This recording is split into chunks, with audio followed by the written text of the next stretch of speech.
Winona Ryder is coming back as well. Love it. I don't think we've heard official word on Alec Baldwin. I think we don't need Alec and Gina in this. Or wait, no, they stay in the house, don't they? They do stay in the house, but at the same time, I don't feel like we need them. If you want to give some type of internal conflict to Lydia, I feel she should feel lost without them. And then her daughter, because it's supposed to be her daughter, which I think is played by Jenna Ortega, I believe is who they cast with that. That makes sense.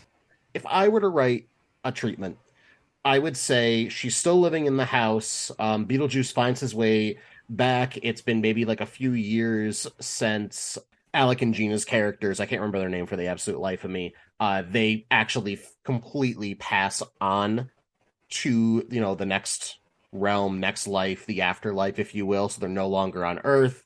Lydia's feeling very lost and alone because maybe like her mother and her father have passed away as well, and she's raising this child. So again, she's still trying to deal with death. And then all of a sudden, her daughter stumbles across Beetlejuice, completely unknowing, and then the hijinks ensues. So make it a little serious, give an explanation why the others aren't there. That's my thought process, at least. I like all of this, but I'm kind of torn now. Like on the one hand, I think it would be really cool for Winona Ryder's daughter to like seek out a new haunted house, or like browse the internet and just like have Google alerts for like murders or some sort of thing where she's like super obsessed and like wants to be friends with a ghost like she heard her mom was, or go the entirely opposite route and make her daughter like more like her parents than like her. She's like very posh and trendy and just disconnected from the world, and then they just happen to move into a place that's haunted, and maybe something happens to Winona and Jenna and Beetlejuice have to team up to, I don't know, save her from the underworld or some shit. I don't know. I'm going off the top of the dome. And then they end up in Hawaii. Love it. Yes. And speaking of saying things three times, are we going to get started? Let's kick this into gear. All right. Hit that intro. Goal!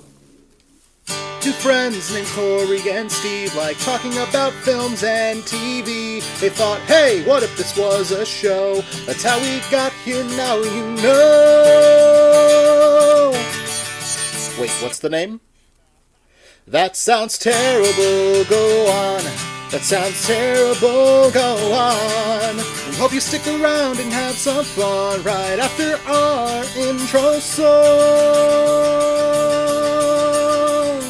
That sounds terrible, go on. Welcome back, folks, to another fantastic episode of That Sounds Terrible, Go On. I am your host, Corey. And I am your Steve host.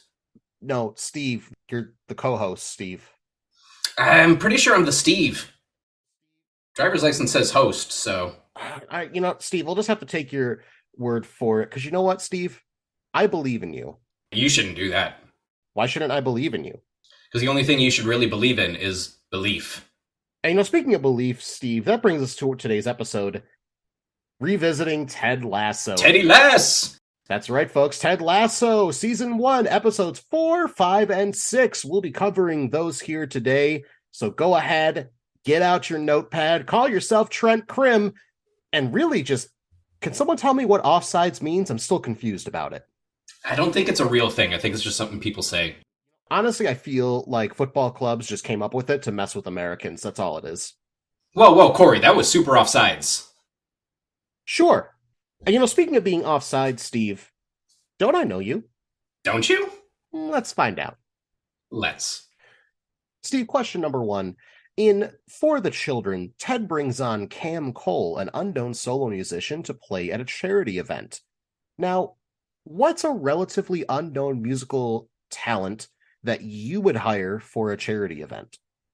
Obviously, my first choice would be Murder by Death, because they're the greatest band in the world, but for the sake of a little variety in the pod, because I talk about them so much, I'm going to go with the band Feed the Birds. This is a band that sort of formed as a side project from the touring band with the rapper Watsky. He has a session singer with him, so her and his bass player teamed up and started making some really cool music. They've got this EP of Nirvana covers called Birdvana, and it's all like dark electronic like trailer music.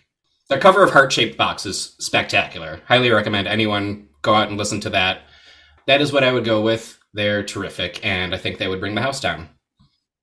Corey, what unknown musical act would you bring in for the children? See, this is kind of weird for me because they're very well known to myself and maybe like one other friend of mine. So I'll consider them unknown, but they are called Reverend Peyton's Big Damn Band. They are a trio who plays like bluegrass, traditional country, Americana, like stuff that you would probably find on a record from like the 1930s and 40s, if you will. Just stuff like that old school type of country twang sound. So there's a guitarist who's also playing the bass lines on the same guitar while he's finger picking the top. Damn! I've seen them live once. It's absolutely amazing to witness.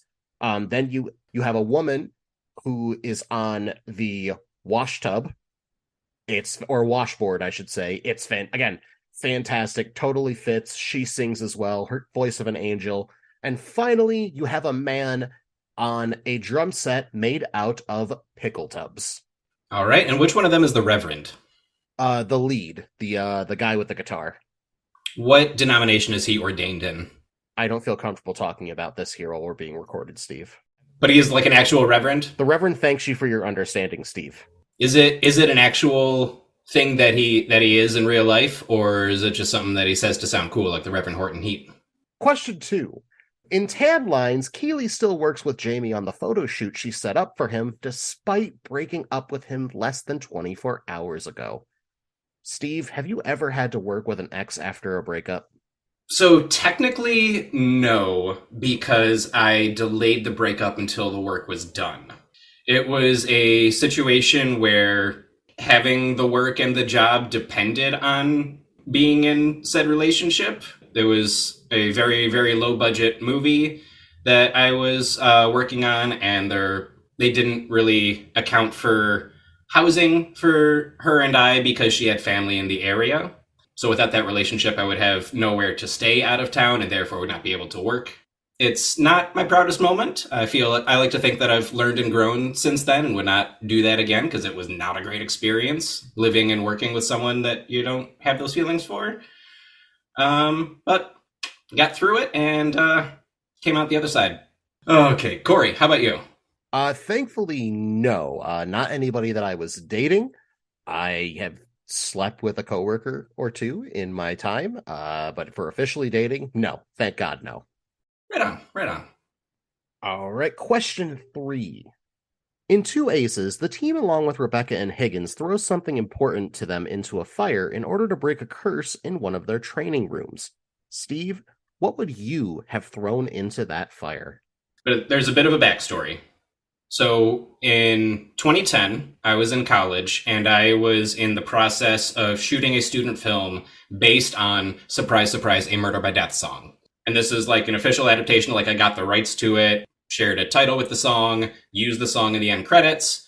But while I was in the process of shooting this movie, it just so happened that Murder by Death's tour was coming through Rochester. So obviously I go to the show. And then after the show, just in case, I had a copy of the screenplay for this film in my pocket. Luckily, the band came out afterwards and met everyone, and I got them all to sign the script. Their only concern about the movie was how many car chases were in it. And there's really just one, and it's barely even a car chase, because only one party is in the car. Regardless, they signed the script. I still have it. It is very meaningful to me, and that is what I would throw in the barrel. It would be difficult, but sacrifices are necessary to remove curses. Corey, what would you throw in the barrel?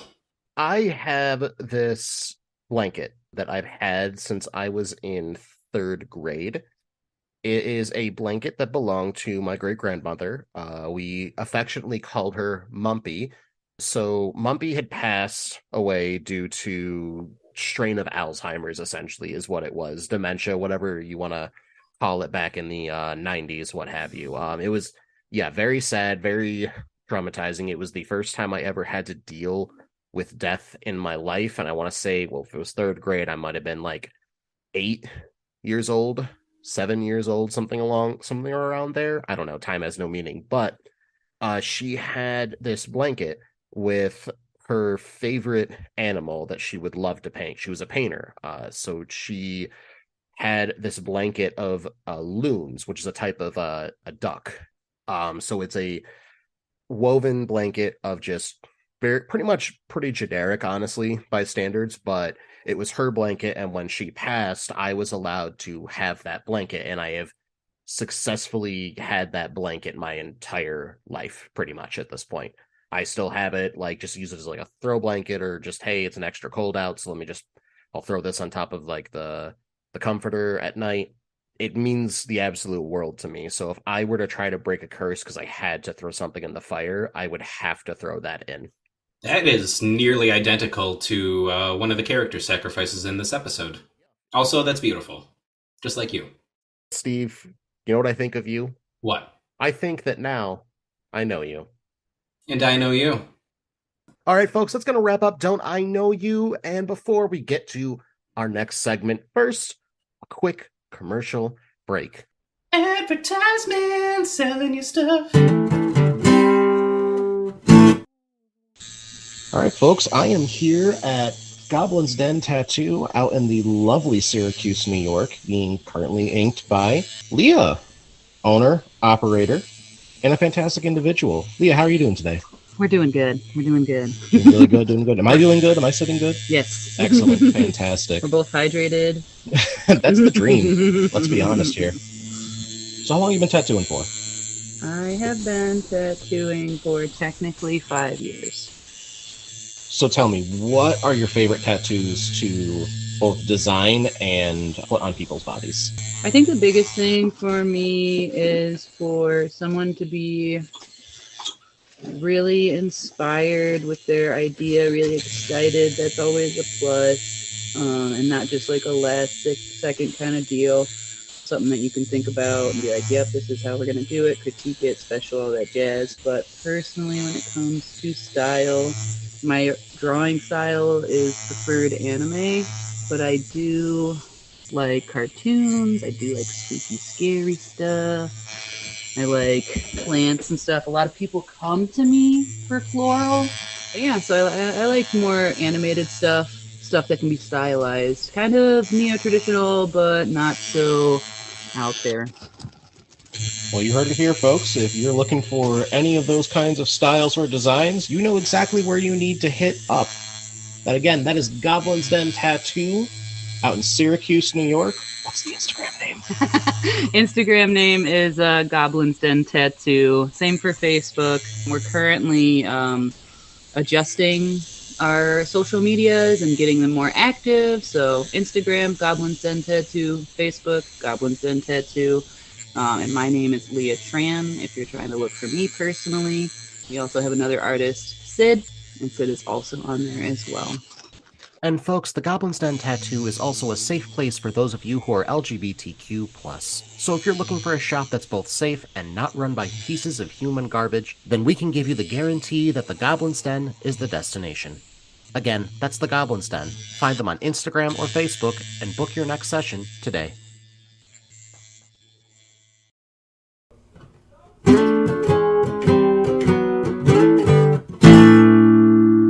Welcome back, folks. Hey! Hey to you too, Steve, as we get into our cast and crew. Oh, it's the cast and crew! That's right, folks. Cast and crew is the part of the pod where we talk about some cast members, talk about some crew members. Now, are we going to get to every single person? Yes, especially from all the other episodes except for this one. No, These three. Steve, no, we aren't. We just don't have the time available to us. But, folks, if there's someone a part of this cast and crew that we don't touch on that you think we should have, Too bad. no, Steve, they got to be sure to hit us up on our Facebook, Instagram, or Twitter. Or Friendster. Nobody tell him. Now, kicking off the cast and crew, of course, let's be honest, folks, we already covered this in a previous episode. Episode 33. So if you want to know about who the creators were, all of them, what have you, go ahead, listen to that episode. You may be disappointed. It's okay. We tried our best. Anyways, let's start off with some cast members here. We're going to kick off with Jason Sudeikis, who is a co-creator of the show and also the titular character, Ted Lasso. Sudeikis is best known for his work as a cast member on Saturday Night Live, Holt Richer and Terry Kimball on The Cleveland Show, David Clark in 2013's We're the Millers, and Floyd DeBarber on TV's 30 Rock. He has been nominated for 6 Primetime Emmys, winning 3, all for his work on Ted Lasso, 4 SAG Awards, winning 3 for all of his work on Ted Lasso, 4 WGA Awards, winning 3 for all of his work on Ted Lasso, and he's won 2 Golden Globes for, you guessed it, all his work on Ted Lasso. What, do people like the show or something? I would say so, Steve. It's still Apple's #1 streaming show as of today. Still in that top 10 slot. Been there since the show unfortunately ended a few weeks ago. Probably will be for a long time. And rightfully so. But let's talk about Ted himself here for a second. Like, Sudeikis does such a good job at really bringing out a lot of raw emotion here. Like, if there's parts where he's really over the top, but you can tell that he's doing that because he's trying so hard to make that connection with Rebecca. And then you get like that beautiful, like, anger from him that, like, it's misdirected anger, but like it's a pure form of anger in and of itself. And the way he delivers it really makes you sit back and think to yourself, my God, like, you really believe this man is pissed. Yeah, it is an incredibly honest performance. At this point, you're so used to Ted being just this never-ending font of unending optimism and joy and brightening up every room that he walks into. And then, like, when you see finally beneath the surface, oh, he's really legitimately pissed off about this. He's really sad about what's going on. Like, you feel it so deeply that it almost feels wrong. It's terrific. He is very clearly deeply attached to this character, and yeah, his work has paid off. Just terrific. And what a mustache. That is a top 10 mustache. That's at least one of those Emmys right there. Next up, we have Hannah Waddingham as Rebecca Welton. Now, Waddingham is actually best known for her stage work, such as Lady of the Lake in Spamalot's Broadway run from 2006 to 2008, The Witch in the London run of Into the Woods in 2010, and The Wicked Witch / Ms. Gulch in the 2011 London run of The Wizard of Oz. She's also been nominated for 2 Primetime Emmy Awards, winning 1 for her role as Rebecca, 1 Golden Globe, and 3 SAG Awards, winning 1 for being part of the cast of this show. So Hannah Waddingham, in the role of Rebecca, again, diving in, seeing a bit more sides of her, getting to see a bit more of the sadness behind this curtain of anger and viciousness that she's been portrayed the past few episodes.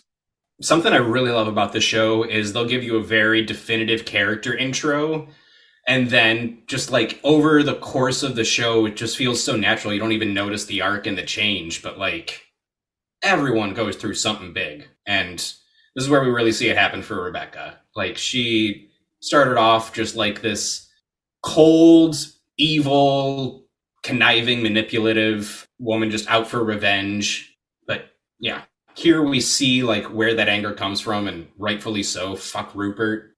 But also we kind of see her softening a little and getting a little compassion for this club that she runs, and kind of being won over by Ted just a little tiny bit, just a touch.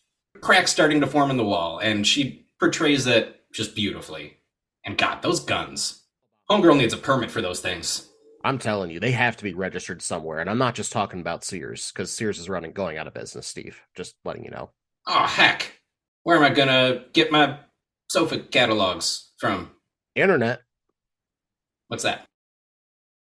Moving on, though, we have Phil Dunster as Jamie Tart. Dunster is also known as Lance Corporal Will Jensen on the TV drama series Strike Back, as well as Jamie Cole on the TV comedy drama The Trouble with Maggie Cole.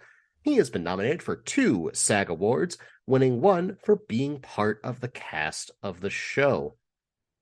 Talk about starting to see the cracks in people. We really start seeing it in Jamie here, and it is sold so well. Dunster is just great. You can tell like he's still trying to find himself a bit as a performer and in this role, but he's selling it because Jamie himself doesn't really know who he is. He knows the person he's portraying, but he really doesn't know who he is.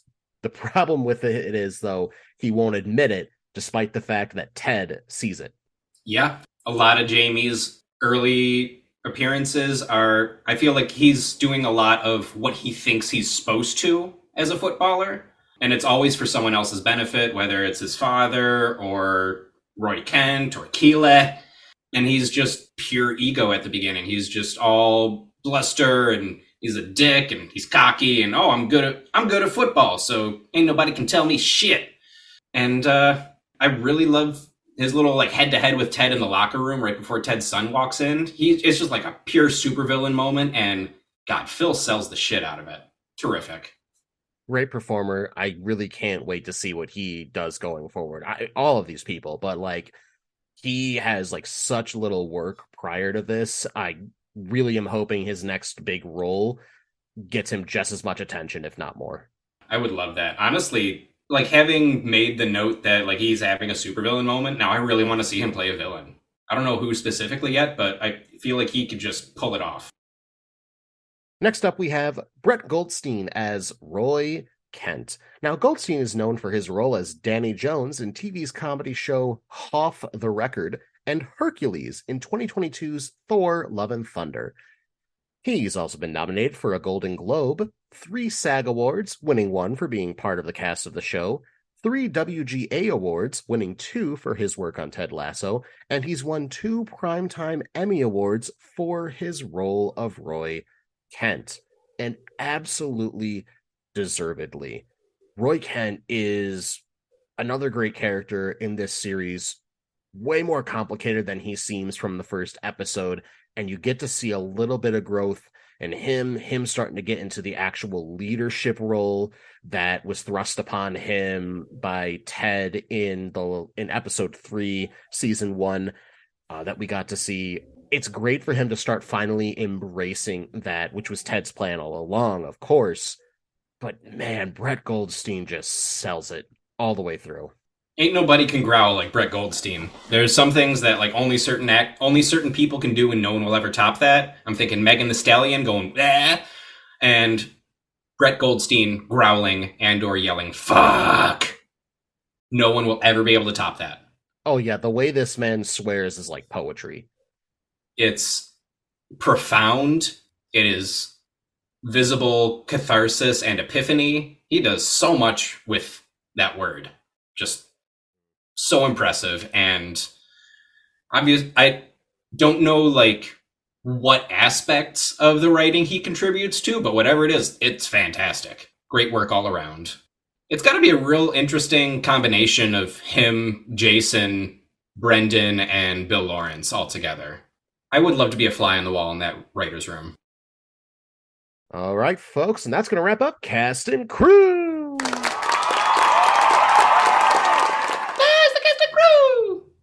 Next, the generically named How It's Made. Hey, how'd they make that? As always, folks, with the generically named How It's Made, I have gone through and I have put together a whole entire document talking about the entire history of this show, and I'm going to be presenting this to Steve now. Steve has not seen this document before. He's going to open it right now, read it out loud, and give us his reactions in real time. So, Steve, whenever you're ready, take it away. Episode 33. Thus concludes the generically named How It's Made.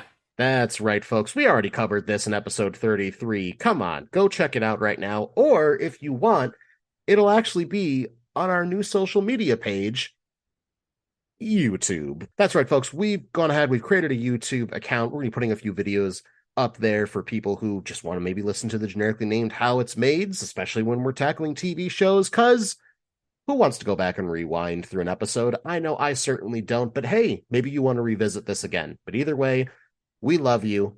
Thank you for your patronage. Nerd. And folks, before we get into any other segment, just another really quick commercial break. Be right back.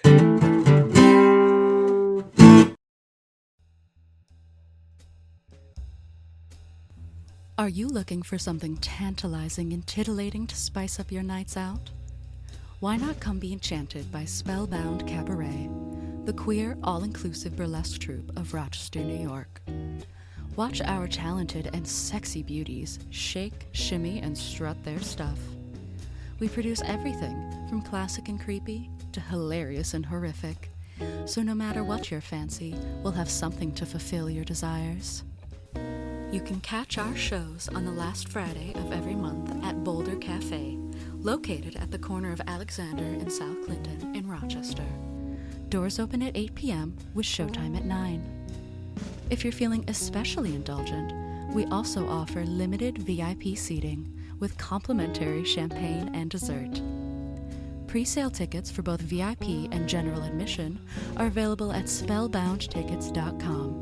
That's spellboundtickets.com. So come on out and see all that Spellbound has to offer.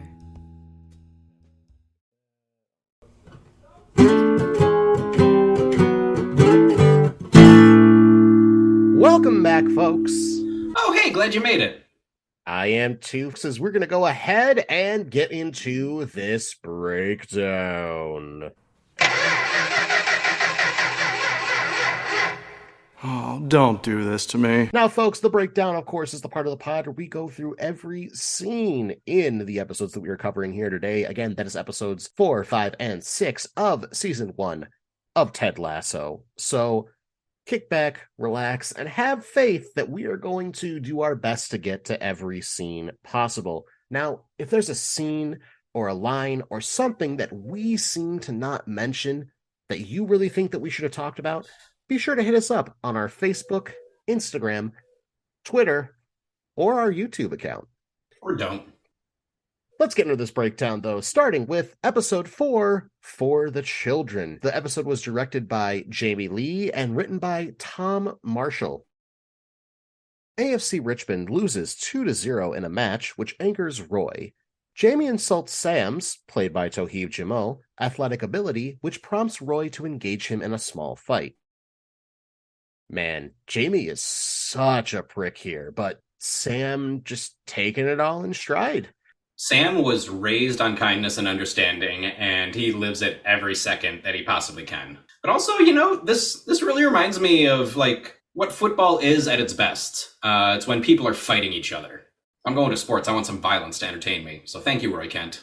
And if you notice, JB's only shot at Roy the whole time is that he's old. He has no other insults for him because he knows at his core, Roy is still an absolute legend. Like when he's clamoring for Roy, he's laughing. He thinks the whole confrontation is funny. He's just doing this to get under Roy's skin because JB just wants to be a prick. Standout line here. Great joke right off the top. Ted says, "Hey, what's the first rule of a fight club?" Coach Beard says, "No fight club." It's a good rule, let's be honest. It's terrific, but the rules are made to be broken. Speaking of breaking rules, Rebecca is being so impersonal that she'd rather lean out her window and shout down at the pitch to ask simple questions instead of going down there or even calling these two to ask a question. Yeah, she's the owner. She's got to be up in her tower. And keeping a distance makes it easier to not humanize them. Keep them as a thing that she won in the divorce.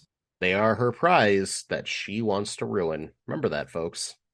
God, I wish she would ruin me. What? Rebecca is preparing for an annual charity ball with the club where attendees can bet on date nights with the Richmond players. She feels nervous as Rupert, played by Anthony Head, always frequented the events. She is also stressed as Robbie Williams canceled as a musical guest, so she asks Higgins, played by Jeremy Swift, to find a replacement. So Rebecca picking out dresses, but having no confidence in whatever she's trying on or holding up, what have you. Rupert is the only person in the world that can shake her confidence. Yep, he is a crafty, manipulative, clever son of a bitch, and I hate him, and he's terrible. It takes a lot to get under her skin and rattle her, because she's just so strong and self-assured, it would seem to any passerby. She's got this tough outer shell that she puts up. She's incredibly smart. that just speaks to the level of awful manipulation that Rupert is able to achieve. But shout out Keeley for coming in and gassing Rebecca up just because she wants to lift another person up. Like, they're not even that close at this point. Keeley just wants to be like, hey, you're hot. What's wonderful is that's kind of who Keeley is at her core. She wants to just build people up, whether she knows them or not. And not that we really get to see a lot of that, even throughout like the series or even up to this point. I feel that's because she's probably been torn down a lot in her life. That's what I've noticed with those type of people who are always going around like giving compliments like, God, you're so beautiful. Look at you. You are fierce. You are ferocious. You are a fucking stallion. You should be owned by a goddamn Middle Eastern sheik. Saying things like that to people, those are the type of people who have generally had a big moment in their life where they felt they were put down by everyone around them. They never had someone to, pump them up like that. And I feel that that's kind of maybe something that Keeley has gone through. Again, isn't really tackled at all in any of the episodes up to this point, and I can't recall if it's tackled anywhere after. We'll get there when we get there, but she's just such a positive force. She's always trying to bring out the best in people, much like how Ted is, but in a different manner. I feel like Keeley tries to make everyone around her as confident in themselves as possible. And this is another character where it's easy to write her off based on her introduction as just like the hot model girlfriend of the star footballer. But here's where we really get to see like her true colors come out and her individuality come through. And God, we love it. We sure do. And speaking of loving things, Ted not understanding who Robbie Williams is. So, for those who don't know, Robbie Williams is a UK singer-songwriter. He is an absolute legend in the UK. He never really found much of a fan base in the US, like popularity-wise, from what I've noticed. So it kind of makes sense that Ted doesn't know who he is. But if you know who Robbie Williams is and you know how big he is in the UK, then you understand why it's so funny that Ted just doesn't know who he is. Like, it's definitely a little wink to the UK audiences. Yeah, he definitely didn't have much of a impact musically in the United States, but he did have a big career as an actor. I mean, Mork and Mindy, Mrs. Doubtfire, the man's a legend. The Genie in Aladdin. No, buddy, that's different. That's Robin Williams. Yeah, that's what I said. No, we're talking Robbie Williams. Yeah. No, they're not the same person. Robin Williams. They're not the same person. Yeah, Robin Williams. Moving on. There is a quick scene with Jamie getting dressed for the gala while he's, around Keeley. If you notice, Keeley is being very playful with him, but Jamie is so focused on himself that he's like dismissive of any of her jokes. It's not getting to him at all. He's just focused on, I look like a banker with a great cock. Even when Jamie is the most assholey asshole in the world, his accent is delightful. Can't get enough of it. Yeah, he is all about Jamie, and Keeley is doing her best to support him because she's a very supportive person. You can see what their relationship is from this scene. It is surface level, two sexy people just being sexy together. That's about all they got going for them relationship-wise. But the blazer with no shirt, it works. Which makes you even angrier at Jamie. You don't want him to be right. While on their way into the gala, Keeley gives Rebecca a pep talk to help calm her nerves. Inside, Ted forces Jamie and Roy to share the same table to ease tensions, which frustrates Keeley. Higgins is still not able to find a replacement musical guest. Ted realizes that in order to get the team to be more united, he has to fix the relationship between the two people that the rest of the team look up to the most. Jamie, because he is the talent, the franchise player, and Roy because he's the veteran, the absolute legend on the team. It's a smart move. If these two are at odds with each other, all it's going to succeed in doing is dividing the team. Any other coach, I feel, would see this gala as just a chance to dress up and eat fancy food and be around other rich, snooty people and just like enjoy the glamour of it all. I feel like only Ted could see this as an opportunity to coach his team. He doesn't care about football specifically as a sport. That's not what he came here to do. He came here to make them the best team they could possibly be. Doesn't matter if they're playing football or cornhole or chess or whatever. Ted would take the same approach and strengthen them to be the best versions of themselves individually and to be the best version of a team that they could be. And he does some masterful work here with something as simple as just changing the seating chart a bit.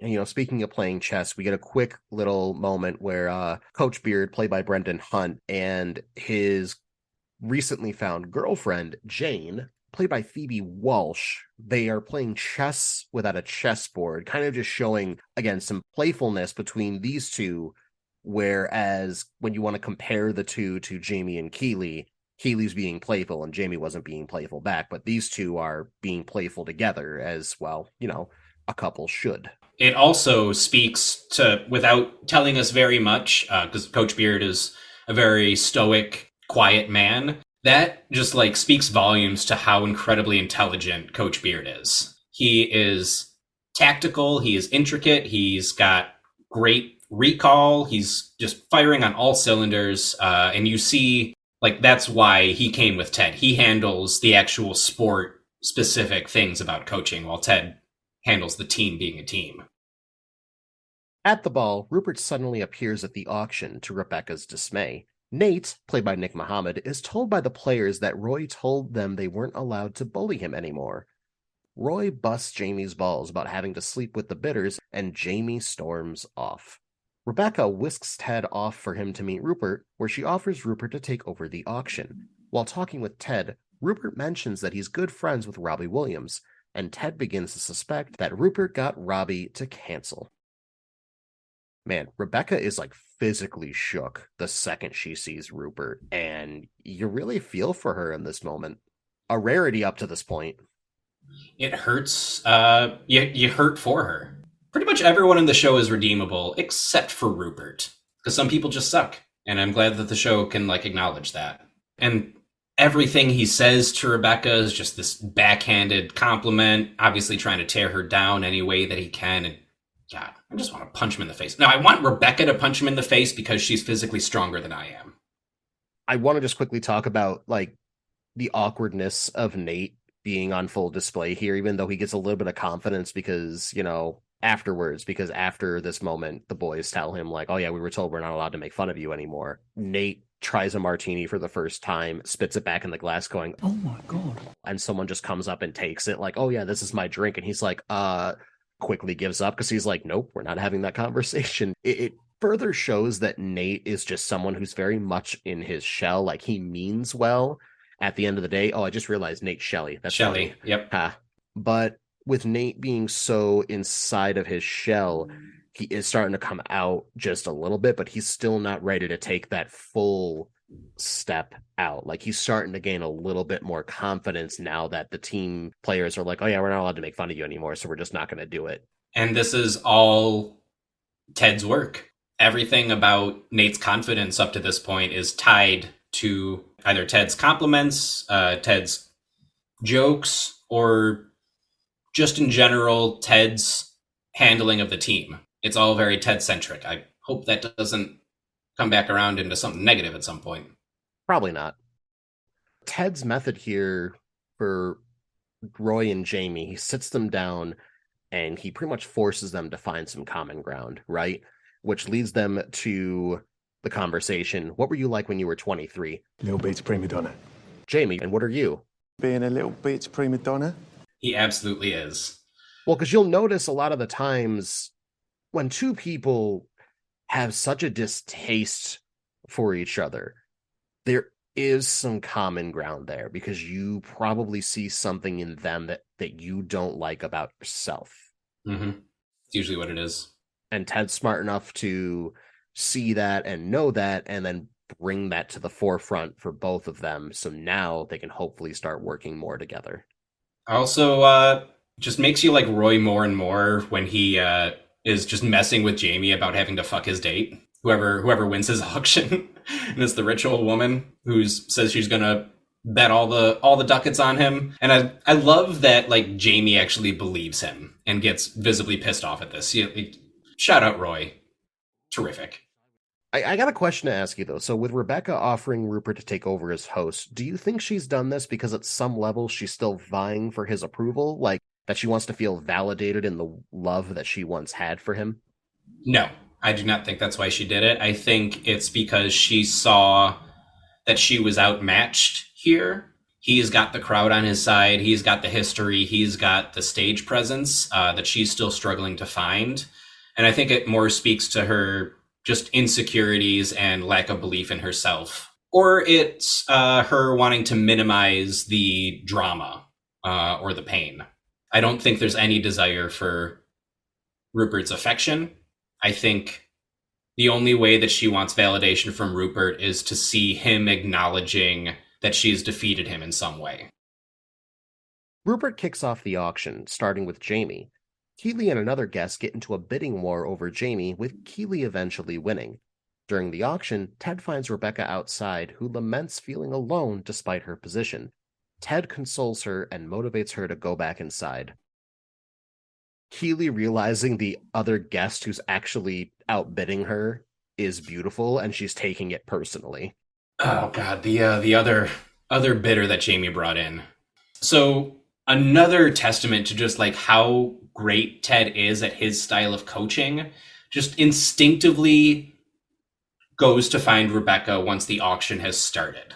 Anyone else in his position would just sit back, enjoy his booze, and watch the auction play out. But Ted's here for the people. He's here to nurture, to heal, to help, and he can just tell that Rebecca needs him in spite of everything that she's trying to do to Ted and the team. Like it's a really touching moment to see him going for this, putting just like a little crack in her wall.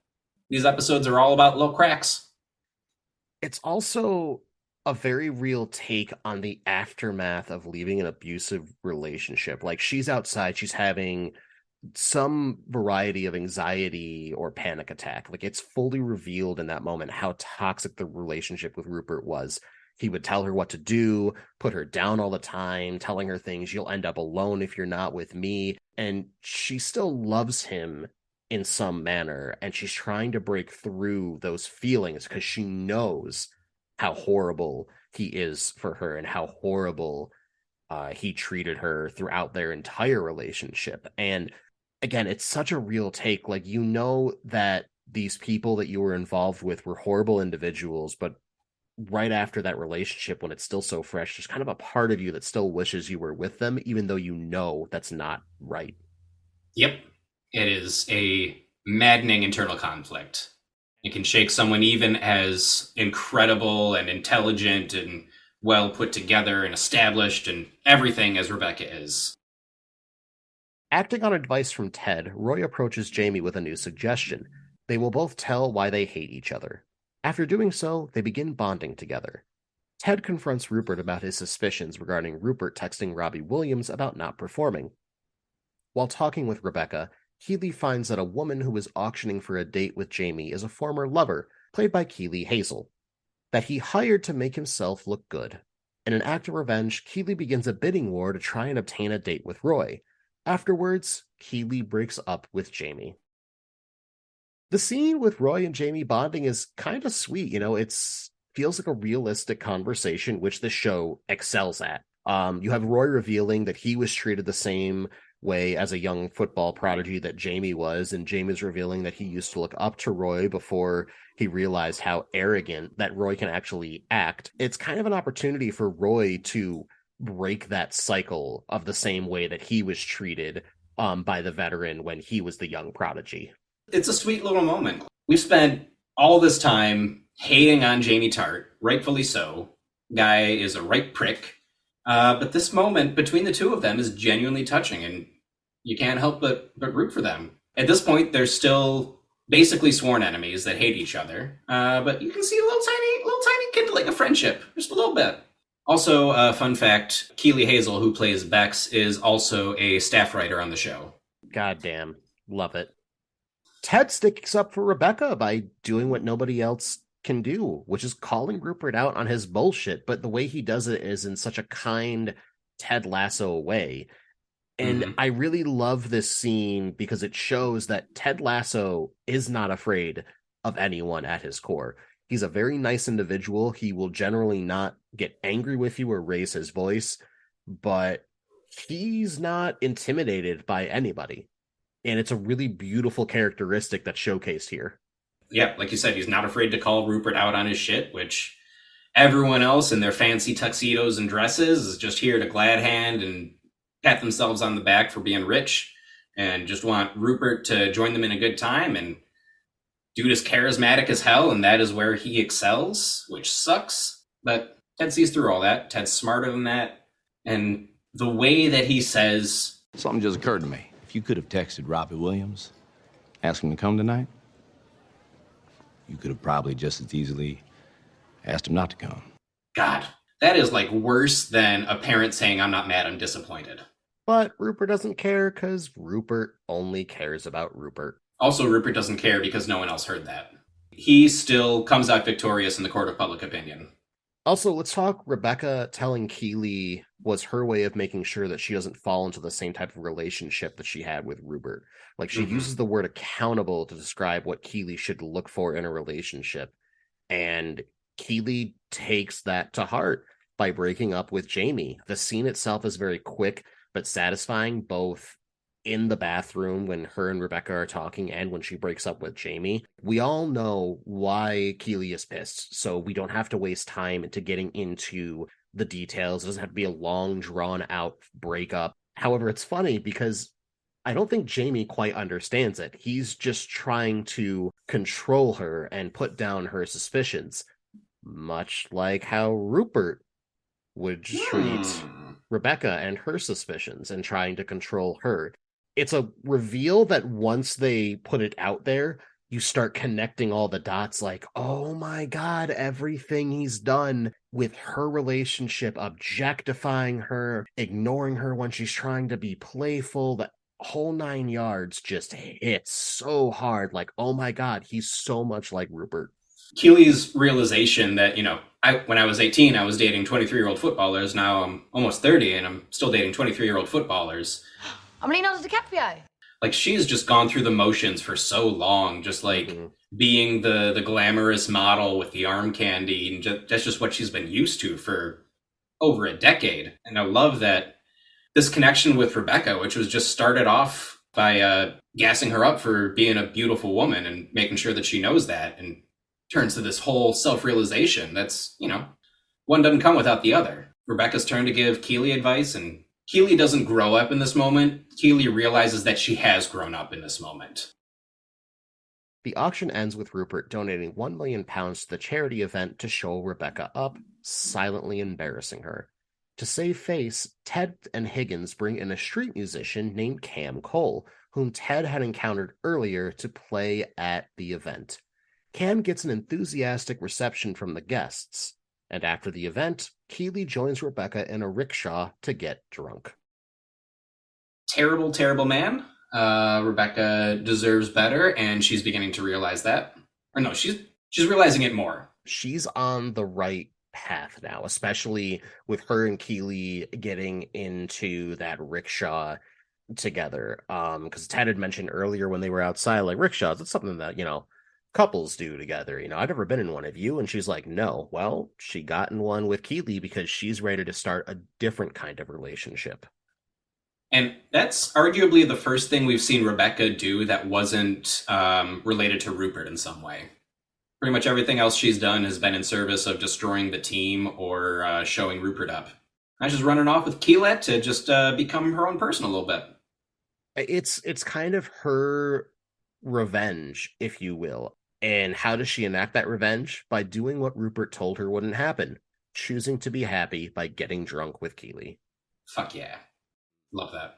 Speaking of which, this performance by Sam Cole is amazing. Now, I've listened to a few of his stuff. I really love that bluesy, old school rock sound he brings to the table, much like Reverend Peyton's Big Damn Band that I talked about earlier. This He's song a real is... guy. Yeah, he's a real guy, real musician. One of the things I love about Bill Lawrence is he's found a really good way of bringing in small unknown musicians and helping to really build a huge fan base for them. They never get super popular. Like Colin Hay from Scrubs is a really good example of that. They kept just using like Colin Hay songs, and I'm a Colin Hay fan because of that show, and I'm now a Cam Cole because of this.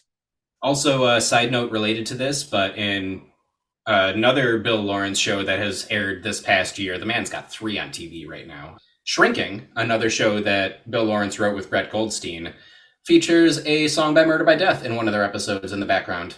Just a fun fact. Now, one of the things I want to talk about the song here. So, if you look up the lyrics of the song, it's an allegory for forgiveness despite the atrocities that have occurred and that will continue to occur.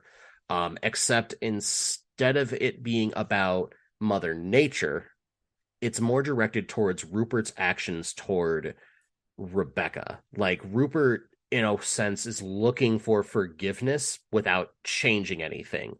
In a sense, he wants to be absolved of all of his wrongdoings without changing anything about his behavior. And that's kind of what the song talks about, is about humanity like poisoning the earth and hey, we're really sorry. Forgive me. I'm gonna keep doing it, but forgive me. Love when there's like extra layers like that. Also, what's the name of that song? I'm just curious to look it up because I could not understand a damn thing that guy was singing. That's called Mama. Okay, cool. And folks, that's going to wrap up episode 4 for the children. Great stuff. And now, folks, moving on to episode 5, Tan Lines, which was directed by Elliot Hegarty and written by Brett Goldstein. Ted explains to Rebecca that he's nervous as his wife Michelle, played by Andrea Anders, and son Henry, played by Gus Turner, are visiting him. He hopes to reconnect with his wife, who recently asked for some time off in their relationship.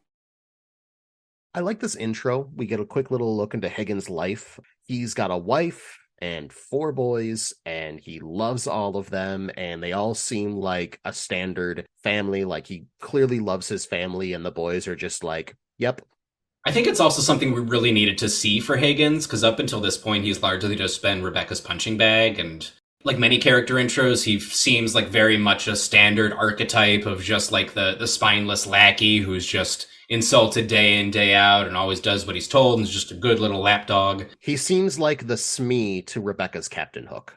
Well put, yes. But here we get to see a man with a wife, and they clearly love each other, and he's got kids, he's got a car, they've got financial troubles going on, there's a whole thing. He's got this whole other life where he is entirely beloved.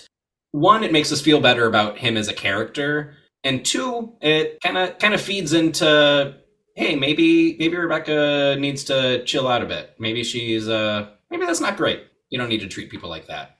I feel like before this, it came off a little bit more like standard sitcom mean boss stuff. Right, but now that we're humanizing Higgins a bit more, we start feeling for him a little bit more. It's a very smart move in the writing. Thank you, Brett Goldstein. Heck yeah. We got Rebecca trying to be politely dismissive of Ted, wanting to share with her his marital problems. You see it all in her facial expression at first. That is until Ted explains Oklahoma, which is code for tell me how you really feel, which he establishes that he developed in couples counseling with his own wife. This is something that definitely returns down the line, and I really enjoy this. It's a callback that's very quick. You instantly think of, okay, this is what it means, and it pops up throughout the show. And Ted, of course, uses it on her to get Rebecca to finally open up about something. But I got a question, Corey. How do you feel about that device, the use of Oklahoma? I don't want to talk about it. Oklahoma. I love it. Meanwhile, despite breaking up with Jamie, Keeley is still working with him for a promotion shoot that she had organized for him and finds that he's already sleeping with someone else when she goes to drop off the keys to his apartment. Later at practice, Ted preaches to Jamie the importance of passing after he refuses to pass to Sam. Not even 24 hours after Keeley breaks up with Jamie, he's already banging somebody else, and when Keeley tries to insult him for it by thanking him for reaffirming her decision was the right one, What's his response? You're welcome. Without a hint of sarcasm in his voice. And then we also get that final shot of her dropping the keys off at his kitchen table before it cuts to Richmond practice. I love the editing there. Like the second she dropped it, they let it sit for like half a beat and then it cuts to the Richmond practice where the action is. So good. I love the editing on this show too at times. Like it just really nails what it needs to. It just hits where it needs to hit, honestly. Yeah. This is an example of a show being given much more freedom than they would get on network television, and that actually paying off, which it doesn't always. Looking at you, Netflix. Also, Jamie's showing a bit more of his arrogance here when he's giving Ted an attitude when told to pass to Sam, but Sam is just trudging along with that big smile of his and just going like, I heard my name. What did he say? God, Sam is too precious. too pure for this world. He really is. God, we love Sam so much. I love the little just interjection of Ted just randomly saying that he has an open jar of peanut butter on his counter at all times for whenever he just wants a little snack. That's real gross. First off, would not do that. Would not ever eat peanut butter offered to me by Ted Lasso. But it fits for him, and it's just it gives you a little bit more insight into this guy and what he's like when no one else is around. Just scooping peanut butter with his finger. It's those little unique mannerisms that really help paint these characters, and we'll see that as we go. That's definitely a glaring one though. Like I can't think of anyone else who leaves a jar of peanut butter out with the lid off, just be like, oh, just real quick, bloop, need a bit of peanut butter. Insane. At the promo shoot, Rebecca offers Keeley a job being the team's publicist, with Keeley saying she'll think about it. Meanwhile, Ted takes Michelle and Henry to the pub for fish and chips and then back to Ted's apartment. After the promo shoot, Roy tells Keeley that she shouldn't date Jamie. Keeley tells him that she's not dating him any longer and begins to berate him, causing Roy to be taken aback. Speaking of being taken aback, Keeley being completely taken aback by Rebecca's offer because she never thought of that being a career move for her. Like, but if you think about it, it's the best move for a model slash influencer like her. Like, she's already got a good handle on her personal brand, and from what we can see, she doesn't have anyone who's handling it for her. So this move only makes sense at the end of the day. And what's great is how it clicks in Keeley's head and you get to see it. Like, she's like, I never thought about that.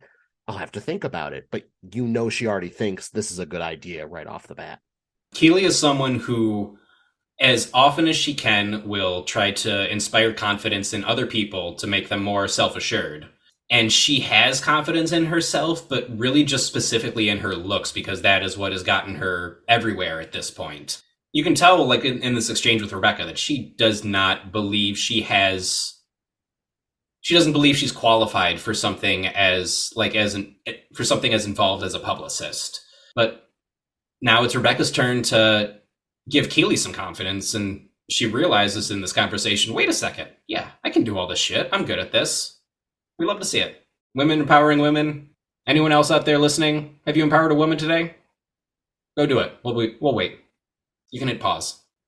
So we also see Roy not used to being talked to in the way that Keeley's addressing him. And I love the fact that Keeley is not taking an ounce of his crap. Like, she's been kind of put as this very like positive, happy-go-lucky woman, and she's kind of stepping out on her own and sticking up for herself, but doing it in this playful, direct-ish manner. It's like she's getting her point across without telling him like, hey, you don't control me, go fuck yourself. She is Absolutely the epitome of a boss-ass bitch. And I think Roy's just so used to bossing everyone else around as the football star and veteran and as the team captain, probably doesn't even entirely realize what he's actually saying to Keeley, and she helps him realize it in a way that genuinely gets through to him. 100% right. You don't tell people who they should be dating. And don't do that. Let people be their own people. It's a moment of self-actualization and growth for Roy. That's what we're all about here at Ted Lasso. Little by little, just do a little better. We also get this lovely scene where Ted and his family are building a double-decker bus out of Lego together.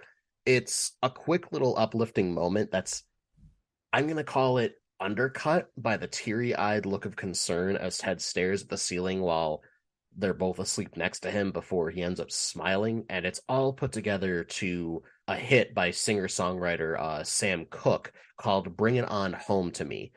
And we've talked about the use of songs in the last episode helping to exemplify what these characters are going through and what the plot is actually happening, right? So the use here is almost as good as any jukebox musical that you could name. The way this one hits is it sounds like a fun little song. Read those lyrics. Those lyrics kick off with, if you ever change your mind about leaving me behind, baby, bring it to me, bring your sweet loving, bring it on home to me. Ted, at his core, knows that his wife is done. He doesn't want to admit it because he still loves her and he still wants to be with her. But he also knows that he has to let go. But he's also kind of enjoying that little moment they all got to share together where no one was crying. They weren't talking about the relationship like they were at the pub earlier before it hilariously got broken up by, Henry hitting one of the regulars with a dart in the arm. Yes.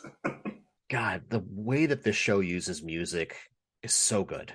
If Bill Lawrence only has one legacy as a writer, his choice in music. He is obviously going to have a lot more legacies because, holy shit, this man is prolific, but the music this man has elevated, just terrific. The next morning, while alone with her, Ted sees Michelle crying. She claims that she is struggling and continuing despite her worry that she might not love him anymore, but wants to keep trying. Later that day, Ted talks it over with Nate, Beard, and Higgins, where he reveals why he left Kansas was he felt like he was making things worse by being there, and their couple's therapist said it would be good for them to have some space. I will say something that is said here in this episode and is established. The therapist was Michelle's individual therapist before taking them on as a couple, which is a real big no-no. You don't do that. You can't be indifferent at that point, and that's not a good move. Yeah, bad call. We also get a bit more of a look at Coach Beard here. It's established that he doesn't like to be in relationships for very long, with Ted equating it to cooking a steak.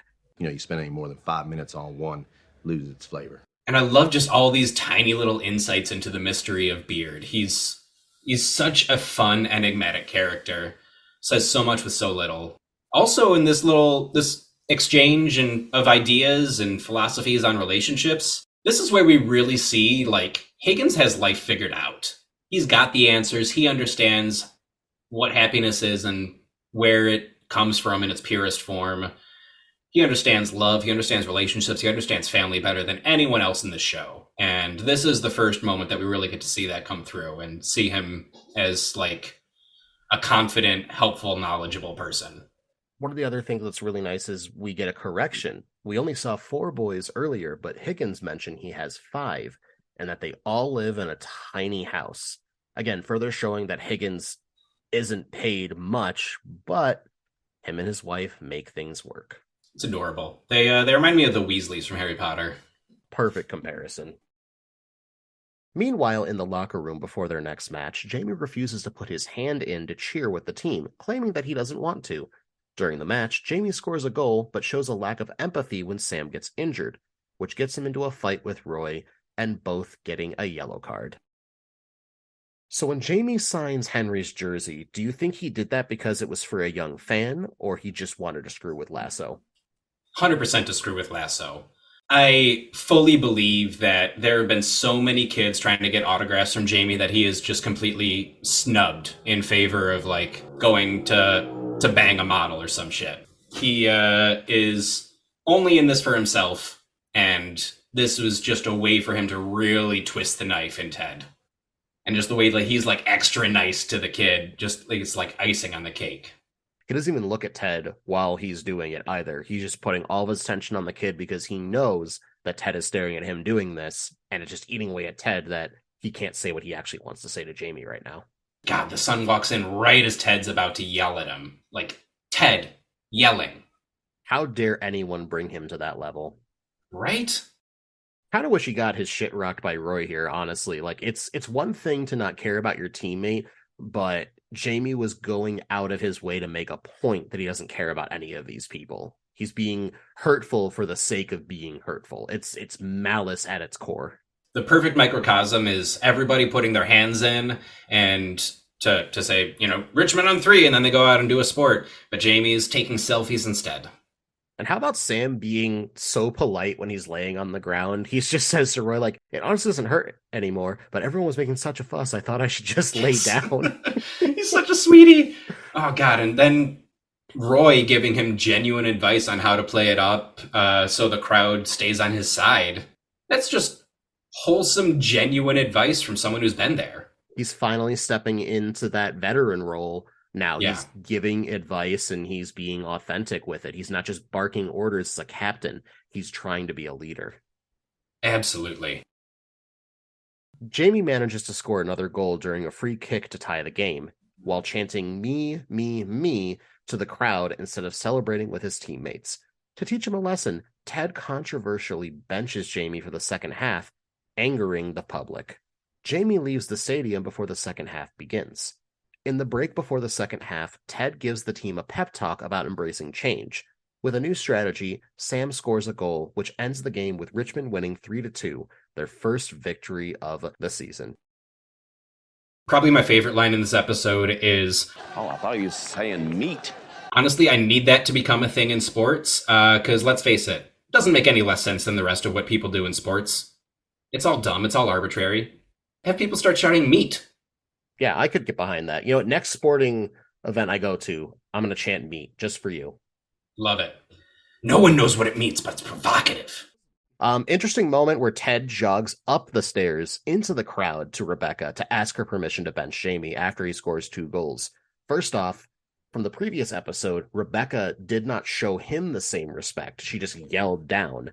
Mm-hmm. Ted could have easily called her or texted her from the field. He showed her respect by running up there and talking with her face to face about it. So just again, showing where Ted and Rebecca are two completely different people, further pushing that narrative. And then notice the look on Michelle's face very briefly as Ted is asking this. It's a look of disbelief as Rebecca pats Ted's hand and says, whatever you think is best, I fully support. Do you think Michelle realizes that Rebecca is faking her sincerity here? I think she suspects. Rebecca lays it on real thick there. But also this whole thing is so brilliantly written. There's so many pieces moving here at the same time in this little exchange. So Rebecca thinks that it's going to make the team do worse. So of course she's going to support it. She's going to do anything in service of destroying the team. Ted knows that it will do the opposite. It'll help the team. By starting to bring Jamie into the fold, this is the first step of many. And Higgins knows Rebecca is trying to destroy the team, but he is too afraid to speak up. There's so many different character moments. There's so many different plots coming together here, just in Rebecca saying, do what you think is best. Amazing writing. And I love the commentators talking about Ted's cardio as he runs up the stairs.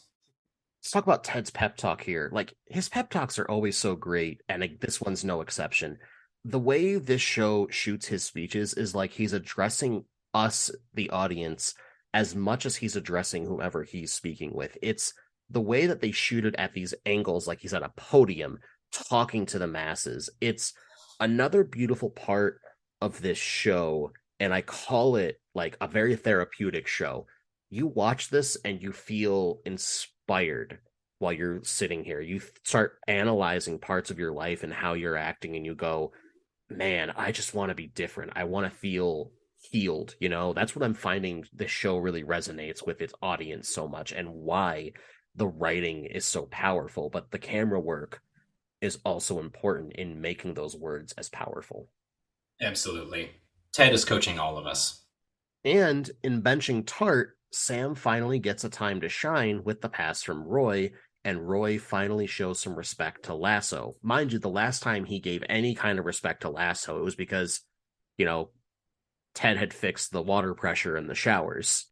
Other than that, he's been very critical of Ted, much like everyone else over there has.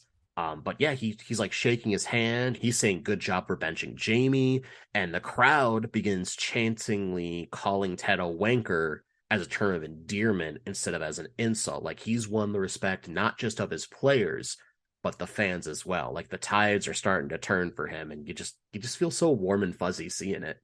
And then the moment of his son asking what wanker means. Well, it's a man that likes to be alone with his thoughts. I kind of want to see that like backfire on the son at some point, though. Mom, I'm gonna have a wank. What?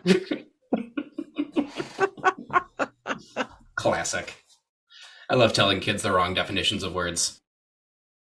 In the aftermath, Roy apologizes to Keeley for how he acted the other day. Meanwhile, as they prepare to go back to the United States, Ted talks with Michelle. He tells her that he does not want her to keep trying and repairing their relationship, wishing her well. He bids farewell to Michelle and Henry as they leave in a car for the airport, and he is joined by Beard to drink beer. The speech Ted gives to Michelle is heartbreaking, very obviously so. Like, you can tell she's heartbroken too, but also a bit relieved at the same time. Like, Ted is, however, not doing what he thinks is best for him, but what's best for Michelle, which is a glaring problem in the character of Ted. Yes. He's too selfless. It shows that he himself is not perfect. He has growth that he has to make. Like, when you looked at the previous episodes, his problem, if you will, his hurdle that he had to overcome was fixing his marriage, right? Mm-hmm. That's not actually what the problem is. The problem is that Ted is too selfless at the end of the day, and it's brought him a lot of pain for it. That's what's revealed in this moment. Also, a hefty portion of toxic positivity. But yeah, it's also just like a moment of maturity and realization for him to say, "Yeah, Michelle, I'm letting you go. You can move on. You don't have to keep trying." Like, who wants someone to try to love them? You know? Usually when you hear of a breakup or you see a breakup, there's a catalyst, right? And we can even take examples from this show for that. The catalyst finally for Rebecca and Rupert breaking up was Rebecca found out that he was cheating on her throughout their entire relationship. Jamie and Keeley breaking up was Keeley not wanting to fall into the toxic cycle anymore. Like, she wanted to be her own person and stand up for herself and be in a good relationship for once. We don't really find out what the true catalyst here is, other than it's just something that built over time from two people who weren't toxic towards each other in the traditional sense. You really get the sense that they really cared about each other, and that this does hurt both of them the same amount. And obviously it's harder for Ted because Michelle's feelings drifted away, even though she still cares for him and Ted still loves her, but it hurts her all the same. Yeah, it doesn't feel great to hurt people, even when it's the right thing. But it's it's fucking tough. I want to talk about the song here that plays over this entire scene while Michelle and Ted are having this conversation outside in the pouring rain. It's called Forever, and Mumford, if you remember, is the one who wrote the theme song for the show. The song is about you're always going to hold that love for that person, even if you're kind of letting them go, even if you can't touch them physically, feel them near you. One of the pre-chorus and then into the chorus is just so beautiful. I want to just read it out loud. So if you doubt for the time that you're spending, and if you doubt for the love in your heart, think of London and the girl you're returning, because Ted is returning her. And the days you defend will turn to gold. The days being their memories, how they were, their past, because they both struggle with that. They bring it up. It's like, I used to love you. I used to be crazy about you, and I can't feel that way. That doesn't mean those days weren't good. Those days were golden. They were wonderful. And then it leads into, so love with your eyes, love with your mind, love with your, dare I say, forever. Because again, they're not together, but they have a love for each other. So they can't show their love like that anymore. So you have to love them with your eyes, love them with your mind, kind of like a look, don't touch scenario. And again, God, this song is so beautiful, and they just chose the right song for this moment. It's spot on, every piece of that. This is a great example of sometimes people just aren't right for each other. Or people can grow apart too. It happens all the time, which is really unfortunate, but it's a part of life. You have to learn to accept that sometimes what you think is going to be forever isn't. People change. That is just a very realistic thing of life. I think it's healthy for people to change. I look a lot at my own life and my own trials and tribulations and who I was in high school from, the things that I can recall, like finding things that I would write and being able to look at that and go, I'm so happy this isn't who I am anymore, because who I was not always a good person, but who I am now is trying to like learn from that and trying to be better. And that's a positive change. And I guess it's kind of a thing the show dives into a little bit as well, as like, who were you back then and who are you now? You can look at that in Roy talking about, I was a bitch prima donna. And now Roy is just very, very gruff, very just direct, and that veteran. I think it's easy for a lot of people to look at something like divorce as quitting, as like doing the wrong thing, as failing. But really, sometimes it's the right thing to let go of things that don't work anymore, whether it be your old busted up TV or relationship that just isn't there. And folks, that's going to wrap up episode 5, Tan Lines. Another beautifully moving episode. God, where can we go from here, Steve? Hopefully only up, because that's quite a downer of an ending. Yeah, Steve, this show's got to have something up its sleeve. What do they got, an ace up there? No, Steve, they've got 2 aces, which is the title of episode 6. Directed by Elliot Haggerty and written by Bill Rubel. I hope I'm pronouncing that last name correctly. If not, Bill, reach out, let me know. Yeah, we'll only correct your name if you come on the pod, Bill. Ted returns to coaching despite feeling distracted for the end of his marriage. During a press conference, he states that Jamie will only compete if he adheres to his strategies. Rebecca tells Ted that Jamie is going to return to Manchester City Football Club by the end of the season, as he is part of a loan to Richmond. The club wants Jamie back if he will remain benched. I got an actual laugh when Ted said, "Thank you, sweetie," to Nate, and Nate follows it up with, "Is he all right?" like, like Beard responds to it with that perfect, "No." But he said it in a way that also says, like, "You silly bastard." Yeah, it's like, obviously not. No! Yeah, I also wrote that down because it's just a perfect exchange. Oh my god. Ted is very clearly shaken by all this. He's sweaty. He's talking rapid fire nonsense. He's disheveled. He's just not himself. But I feel like most people being broken would just kind of implode and sulk, but Ted does the opposite. He may as well be on meth right now. We also have Jamie in the room during the conference just rolling his eyes because he truly doesn't think he's done anything wrong in his actions. And it just kind of shows, like we said, where does Jamie need to change? Where is his character hurdle that he needs to overcome in order to become that better person, that better teammate? He's still doing what he thinks the cocky football stars should do. But also just like this show's use of press briefings is spectacular. They're great character moments, but they're also just excellent vehicles for exposition that just feel so natural. It's a really nice way of showing us things that happened while the episode isn't going on as well. Yeah. They really know. The writing on this is just so good. We're going to keep saying it as we cover every single episode of this series, but this is just another glaring example of why the writing is so good. Because you could have a whole exposition dump and everyone's just sitting there going, okay, get to the point, where you can just actually just say what actually happens in a setting where it makes sense to talk about it and then move on. I think the real key here is you have exposition. You need to have Trent Prim, the independent, with you. Jamie claims he's hurt so he won't have to practice with the team. After he mouths off for Ted to take it easy because it's just practice, Ted calls him out publicly for not wanting to be part of the team. Ted tells him if he doesn't want to practice, then he can set up the cones for practice. The tension in this scene is astronomical, and Ted just ramps up more and more as he goes on.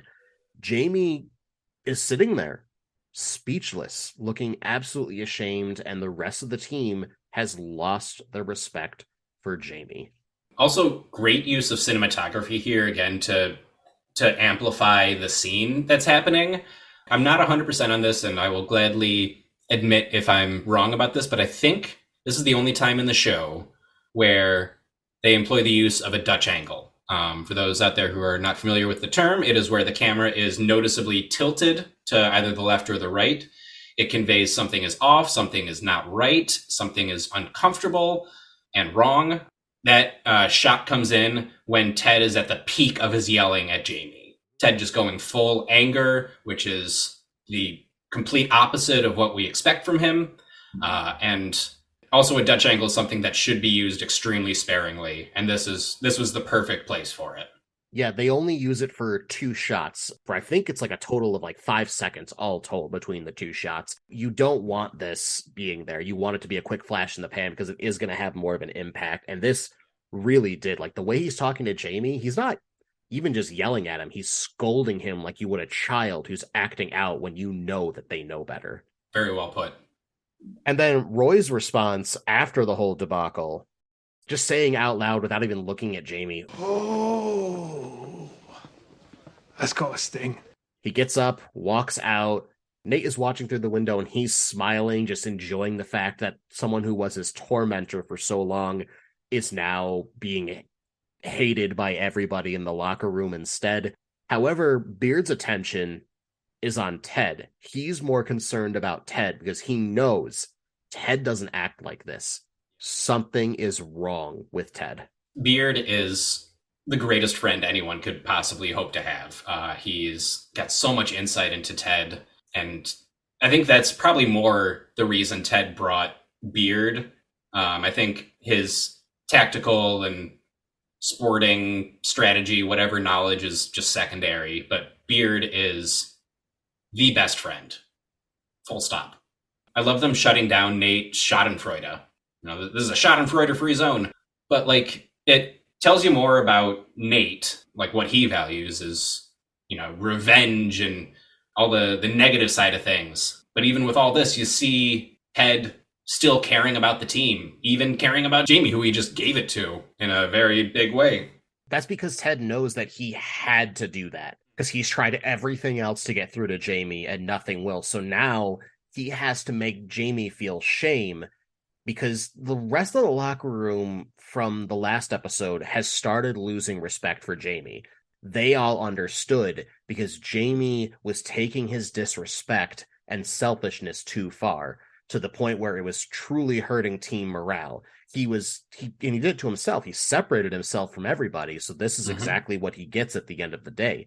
Everyone is looking at him and going, yeah, we don't support you. We'd rather be, with people because we'd rather support each other like a real team does. So Ted putting him on blast like that, and the rest of the team pretty much knowing at this point, this is not how Ted acts. Ted's doing this as a last resort, drives it home. And now Jamie is starting to feel that shame and realizing, maybe I shouldn't be like this. It's starting to turn a little bit. He's not taking the correct actions to get there, but you can tell because of the shame, he's starting to change.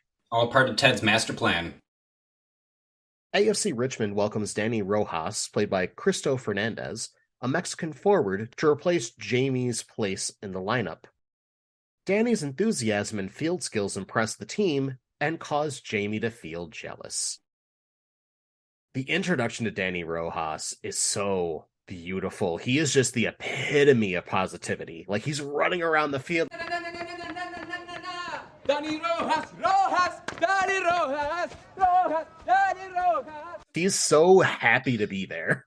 Yes, I love him chanting his own name, but not in a way that feels like self-important, which is weird. But also, like, Danny is the perfect foil for Jamie. He is everything that Jamie is not. except for talent in playing football. They're pretty evenly matched there, and Jamie realizing that is, I think, another big push that he needs to becoming an actual teammate. But Danny is all sunshine and positivity, and football is life, and Jamie is all about himself. Life is Jamie.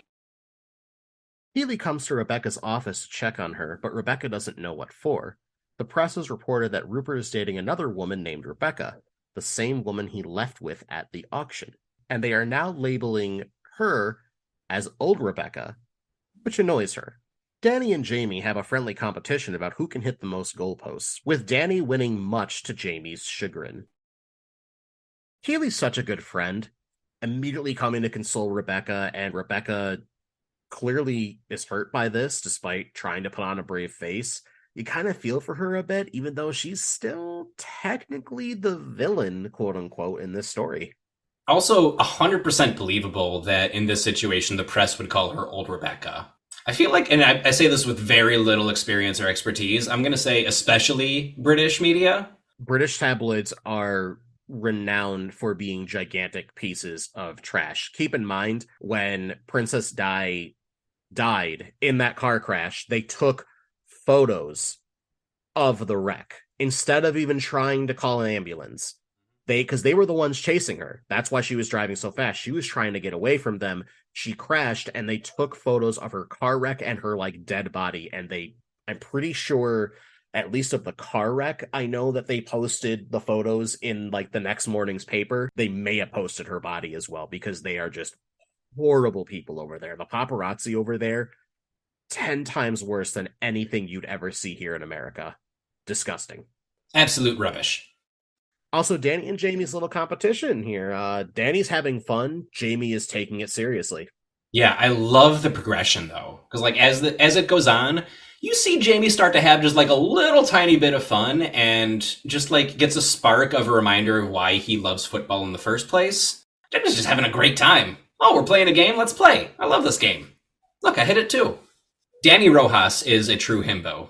God. And right before Jamie storms off with the ball, there's a moment where they share an unspoken half a second moment of friendship, and I think that's what honestly snaps Jamie out of it. He's realizing that he's letting himself have fun, and then he remembers he has an image to maintain. Little cracks. Well, one of the big things about football you got to remember is you got to have fun with it. It can't just be a job. You have to be enjoying yourself, and Jamie's kind of lost sight of that. A little bit, yeah. Keeley talks with Roy and further tries to connect with him, but he playfully dismisses her. During training, Danny gets injured and blames the treatment room, which the whole club believes to be haunted by ghosts. The history involved 400 soccer players in 1914 joining for tryouts, but actually they were drafted into World War I. To ease fears, Ted has the team sacrifice a special item to lift the curse in the treatment room.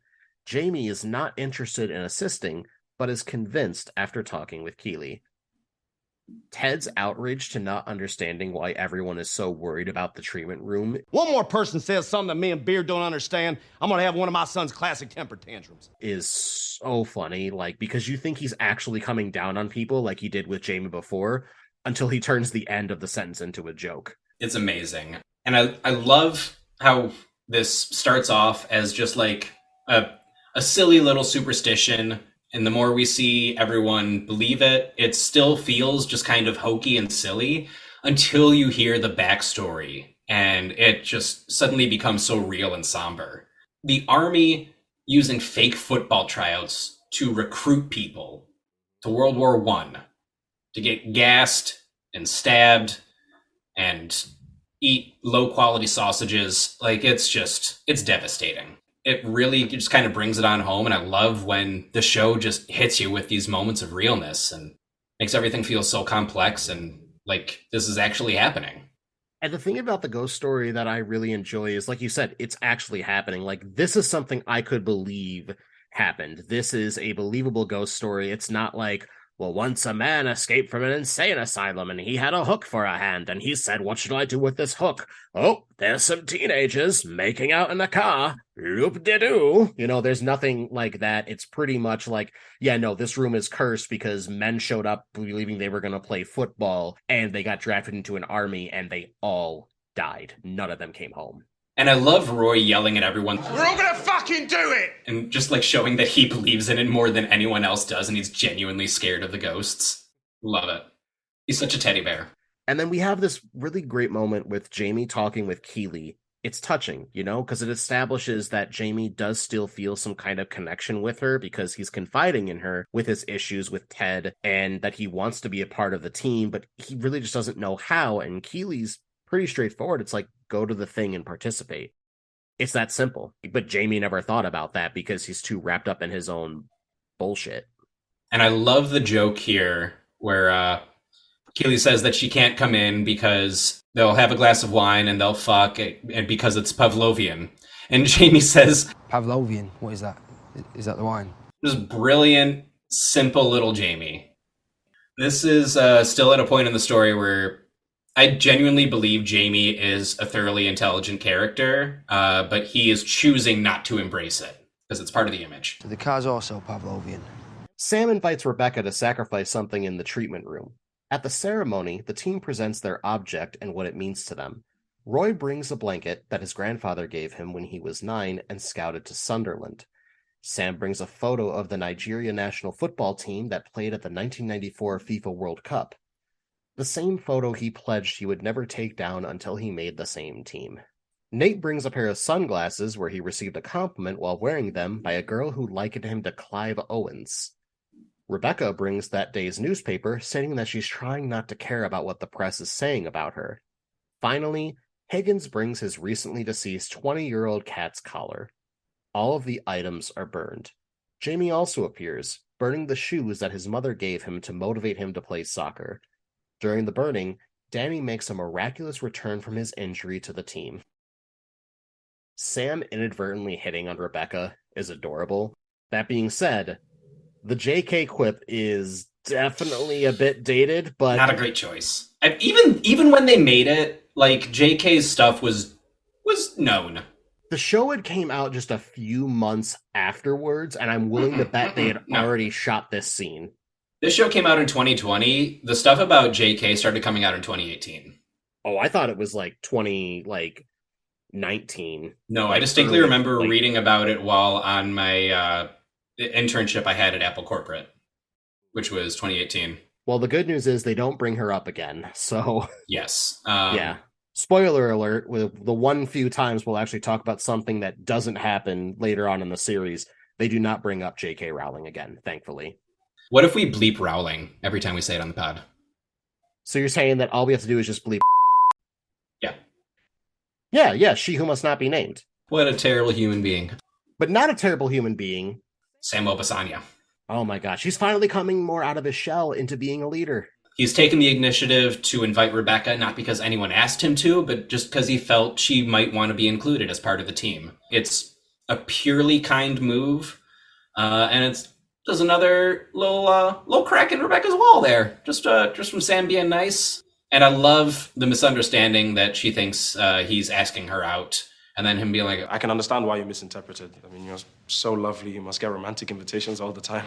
100% she is, and lays some groundwork, possibly, perhaps. Who knows? Anything can happen in the future.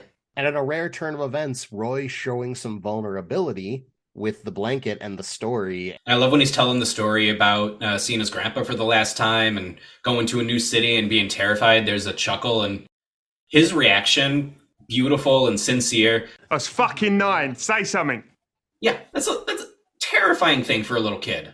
Jamie also showing some vulnerability here, giving us a bit of his backstory, like his mother always supported him and his father only came around when he realized that Jamie was good at football. And it kind of helps to explain why Jamie is the way he is. It's humanizing him in this very brief, 45-second explanation of, here are the shoes that my mom gave me, and, my dad only cared when I was good. So him acting like this is kind of a reflection of him looking for his dad's approval. Also, kind of in a way, making Roy and Ted his new dads. Yeah, in a sense, like father figures to him, because he's even admitted at one point he looked up to Roy, and I feel like at some point here he still does, in a sense. Also, he drops the absolute golden phrase. When I was just a sexy little baby. It's a throwaway for him, too. It's just something that he says as a matter of fact, like he's said it 1,000 times, which he probably has. It's just natural for him to talk about how, like, sexy he's been his entire life. Just amazing. It's a also great moment for Colin and Isaac to separate themselves a little bit from Jamie here and be like have their moment to be like their own individual people a little bit. It was real easy to write them off this first few episodes as just like Jamie's lackeys helping him making fun of Nate and just being his crab and Goyle, essentially. And if something you have noticed, like through this watch through of these past 6 episodes, is Colin and Isaac are pretty close. They work out together, they lift together, they're standing next to each other during that club scene. Isaac is the one who brings up to him, like, wait, how are you getting home? Like things like that, like they clearly establish like little hints that these guys are maybe a bit closer than they are to the rest of the team. And I kind of like little details being like sprinkled in like that. That's just my take by watching up to this point. They could easily have just been window dressing. Absolutely, it could. We'll see as everything unfolds, of course. How about Beard being the voice of reason? Maybe we should do this part outside. I feel like burning down the club would have only added to the curse. Also, a bit more of a moment here for Rebecca. She's choosing not to join the team around the fire, but who goes along with Ted? Higgins. It's showing how connected the rest of the team is and how resistant still Rebecca is to it. Like, she's clearly frustrated that her plan to tear the team apart isn't working, but it's kind of beautiful in a sense because it's not it's not like they're foiling her on purpose. They're just coming together no matter what she does. It's beautiful. And I love the way she puts it, just to like maintain her facade while still admonishing Higgins. Putting the team first, eh, Higgins? Very like disapproving schoolmarm, but she still lets him. So you can see that she's softening just a little tiny bit. Little cracks. That's what these are all about. We love crack. What are we talking about? The next morning, the club is now more ecstatic, with their spirits lifted. However, Ted finds that Jamie was returned to Manchester City, making him furious with Rebecca for allowing the transfer. Cheered up by Danny's claim that football is life, Ted decides to retire Jamie's jersey from the locker room.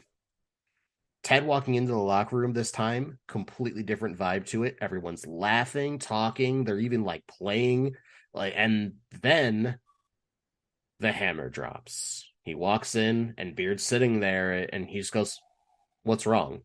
If you notice, like, Beard's facial expression didn't change, but you still felt it. You knew something happened because Beard generally always has that straight face, like he's not showing emotion, but I feel like it speaks to both the cinematography and Brendan Hunt, because he's doing something subtle to change it. I just can't put my finger on it. It's the energy. Beard is just magic. And I love that it's Danny's mantra that brings Ted back into being a coach and focusing on the team. Yeah, someone else in that locker room is just a beam of positivity, and Danny came in at just the right time, right when Ted needed it. He reminds Ted what's important here. Yeah, he gives Ted what Ted is so used to giving everybody else. It's a nice little change of pace, and maybe it helps Ted to realize, you know what? Maybe sometimes I need to be taken care of. Lovely. And then also we got to talk about Ted bursting into Rebecca's office. He's yelling in frustration at her, much like he was with Jamie earlier. Like, he's justified in being angry, and it's finally revealed to her now that Ted's been the one making the biscuits for her, as he, exclaims, "Oh, but dang it, they're the best batch yet. I finally cracked the recipe!" As he storms out. And she's in shock. She's like, what? Like, this man has been making biscuits for me since day one, and they're the best biscuits I've ever had in my life. And I'll tell you, I've had those biscuits, and they are spectacular. But also, just like, he comes in yelling, but everything he's saying is like surprisingly rational. I'm coming in, I want to speak to you rationally, but I'm just seeing red. And then Rebecca's like, well, maybe you should leave before you say something you regret. And he's like, you know what, you're right. Take away the yelling, and that's two rational people having a frank discussion. However, you get the feeling, at least I should say, I got the feeling that she was saying it to be snarky. She's trying to put him in his place. Absolutely. Doing everything she can to sabotage it. God, those biscuits. And folks, that is going to wrap up episode 6, 2 Aces. And of course, our breakdown. We did it, folks. Woo, we broke. These episodes were so good. I think I need to take a break here real quick. Listen to some capitalism, buy some stuff, don't buy some stuff. I'm just a podcaster. Again, I'm not your real dad. Yeah, go engage in some commerce. Do a business down at the stock market.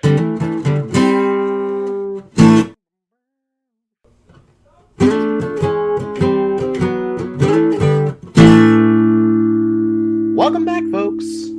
Oh, hey! Look at you over there. Steve, look at you over there. You know what, Steve, real quick, I've got this box of biscuits, and I was wondering if you just wanted a little bits. Oh, just a little bit. That's right, folks. Little bits of the part of the pod we get to those things we didn't get to say, and maybe some fun stuff we learned along the way. So, Steve, you got a bit? Higgins' 20-year-old dead cat is named Cindy Clawford, and this show never fails to deliver a good pun every chance they get. Terrific name for a cat. No notes. Corey, you got a bit? So we talked about Tan Lines, the 5th episode here, and that it was written by Brett Goldstein. This is the first full episode that Brett Goldstein ever wrote by himself of anything. Oh, nice. Good job, Brett. Also, it never hurts to remember that Brett was originally not going to be in the cast. He was just a writer. Mm-hmm. But they just felt that he embodied the character of Roy so well that they were like, no, you need to play this part. They were right. Little bits! Oh, just a little bit that I extended way too long and talked about Roy Kent. And now, folks, it's on to everyone's favorite segment. Oh, the Untitled Ben Affleck segment? That's right, Steve. It's As Played by Ben Affleck. Untitled Ben Affleck segment. Now, for those who've never listened in, As Played by Ben Affleck. Untitled Ben Affleck segment. Is the part of the pod where we choose one character from the TV show that we just watched to replace with Ben Affleck. Now, there are 3 eras of Ben Affleck that we have to choose from, so we choose a character to replace with Ben Affleck. What era and why? First off, we have the Good Will Hunting era Ben Affleck, which is when he was the indie darling and just starting to get into action films. Next up, we have the Jiggly era Ben Affleck, which is the rom-coms, starting around the release of the Jiggly film. Finally, we have Batfleck era Ben Affleck, where he's older, more chiseled, and got that beautiful salt and pepper beard. Now, with that being said, Steve, who are you replacing with Ben Affleck? What era and why? So one of the 3 regulars in May's pub, specifically the one that Ted's son hits with a dart, is a character named Paul. He's one of the soccer hooligans, and I would replace him with Gigli era Ben Affleck, because he's very polite about being impaled with a dart and just does everything he can to be like super kind to the child while clearly in a lot of pain. And I think that would be really silly if that was just Ben Affleck in the pub. Corey, who are you replacing with Ben Affleck, what era, and why? I am actually going to be taking Jiggly era Ben Affleck as well, and I am going to be replacing a character called Mr. Man with Jiggly era Ben Affleck. Mr. Man is the old guy who keeps walking past Ted and calling him a wanker in the episode Tan Lines. I think it would just be funny just to quick little cameo of just him coming in. I don't think we need someone who's too young, but I feel that we don't need somebody who's as intimidating as Batfleck era would be. So I feel like Jiggly era is probably that right little perfect point to put Ben Affleck in this role where he's not the youngest guy in town, but he's also not the oldest. He's just walking past, good looking guy, just going like, hey, wanker, good job today, and just keeps on with his life. Beautiful. Love it. And folks, it's going to wrap up As Played by Ben Affleck. Untitled Ben Affleck segment. And going to lead us to our final question, which of course, Steve, is would you watch these episodes again? Yes. I definitely see Ted going into my rotation of comfort shows that I love putting on in the background. It's comfortable. It's a warm hug. I will gladly keep coming back to this well. Corey, will you ever watch this again? These episodes? Yeah, absolutely. I think this is another comfort show that I'm going to be adapting going forward. I already was, honestly. I said it before, this show is so therapeutic in the way it tackles human emotions and how to deal with those emotions and character growth, which you can also turn into human growth. I feel like this is one of the most important shows of the past, I'd say 20 years, if I'm going to be honest. I would put this on a top 10 list of most important shows from the past 20 years, easily, all day. I think everyone should sit down and watch this show, whether you know anything about football, soccer, whatever you want to call it, whether you know anything about this show, whether you've seen like all the merch or what have you, it doesn't matter. If you are listening to this and you made it all this way and you still haven't seen this show, I'm questioning your sanity, but I'm also imploring you, please give this show a shot. You won't be disappointed. True. I'm going to take that actually one step further and put out there a bold claim that in terms of consistency of quality of work produced, Bill Lawrence, greatest showrunner of our time. Spin City, Scrubs, Cougar Town, Ground Floor, Ted Lasso, Shrinking, Clone fucking High. No one else can step to that. Everyone else has like one or two great shows. Not even Gandhi. Great, now we're canceled in India. Thanks, Steve. No, it's cool. Gandhi's still in the freezer. All right, folks, that's it. We did it. We tackled season 1, episodes 4, 5, and 6 of Apple TV's Ted Lasso. Man, what a show. What a time. Steve, we got to be doing something for next week that's just as good, right? Just as like spiritually fulfilling, right? Yeah, obviously. Like in Ted Lasso, there's all these, emotions and realities that we have to face, but sometimes you just want to face off.